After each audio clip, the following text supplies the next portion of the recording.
Caiu. Alô pessoal, beleza? Você se sente amado por Deus?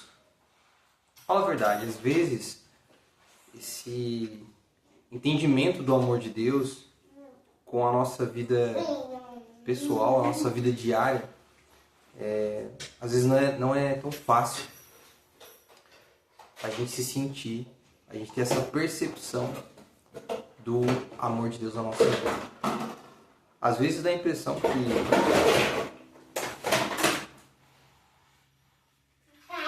caiu. Às vezes dá a impressão que na primeira pisada de bola nossa, o amor de Deus está instantaneamente longe da gente, né? Mas é sobre isso que eu quero falar um pouco e espero que essa palavra atinja você e conforte o seu coração e que você tenha essa percepção e essa consciência. É claro que a gente tem que distinguir bem a questão do sentir o amor de Deus, do saber que nós somos amados por Deus. Isso faz toda a diferença. E quando nós sabemos e entendemos os fundamentos, a razão desse amor de Deus por nós, com certeza o nosso sentimento e a nossa percepção muda desse amor que é derramado em nossos corações pelo Espírito Santo e revelado em Cristo Jesus. Quero falar sobre isso com base em Romanos capítulo 8, onde Paulo está falando ali, que diremos então, capítulo 8, versículo 31, se Deus é por nós, quem será contra nós? Aquele que não poupou o seu próprio filho, mas por todos nós o entregou, será que não nos dará graciosamente com ele todas as coisas? Quem tentará acusação contra os eleitos de Deus? É Deus quem os justifica. Quem os condenará? É Cristo Jesus que morreu, mas não só isso, que também ressuscitou e intercede por nós. Vejam só o argumento de Paulo. Um amigo muito sábio me disse recentemente, né, que talvez depois de Jesus, a pessoa mais sábia do mundo seria o apóstolo Paulo, por tudo que ele fala. Então vejam como que ele começa a abordar esse assunto. Se Deus é por nós, quem será contra nós? É claro que haverá oposição, isso é um fato. Mas o que Paulo está querendo dizer é que faltará capacidade para essa oposição superar o amor e a fé. Faltará capacidade. Se Deus já decretou, o supremo juiz, quem vai acusar? É disso que Paulo está falando aqui.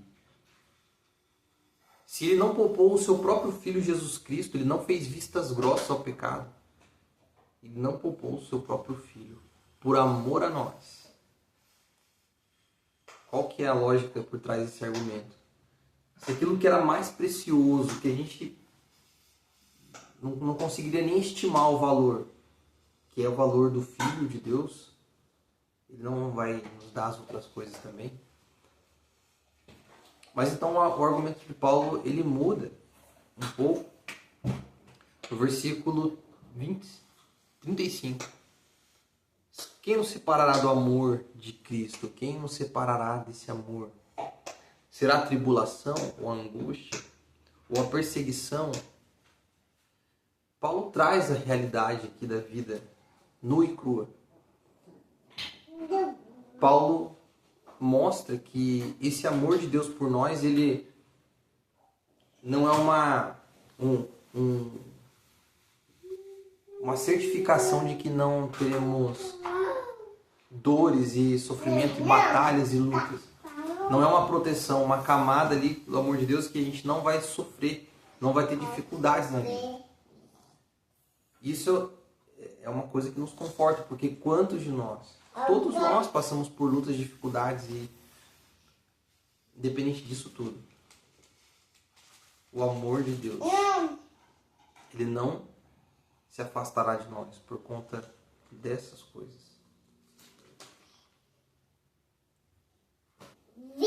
Depois Paulo vai falar, em todas essas coisas, Porém, somos mais que vencedores por meio daquele que nos amou.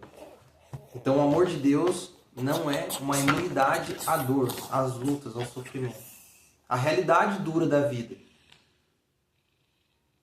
Mas o amor de Deus é a garantia de que Ele nos sustentará e Ele estará conosco em tudo isso. E que em tudo isso nós somos mais que vencedores em Cristo Jesus. Nele, por meio dele, daquele que nos amou. Tudo isso, gente, são provas claras do amor de Deus por nós.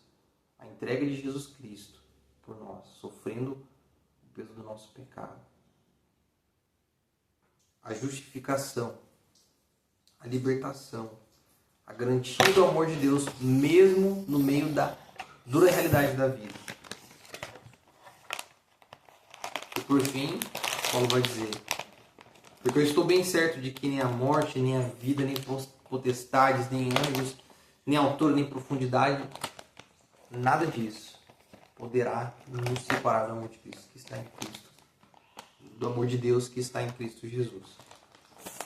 Então veja bem que Paulo não está falando a respeito de um sentimento.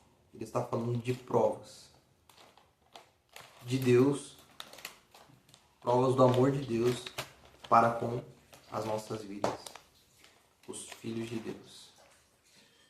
Espero que essa palavra conforte você e te ajude a ter consciência desse amor, a saber daquilo que Cristo fez por nós.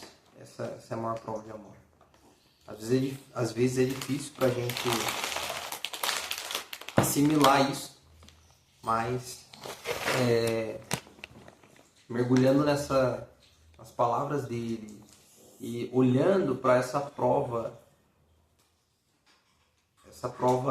definitiva e grandiosa do amor de Deus, que é a entrega do seu Filho, que isso penetre no nosso coração. Cada dia mais, que a gente tenha sempre consciência desse amor. Às vezes a gente passa o dia, a gente esquece de Deus, não tem a consciência de que Deus está conosco.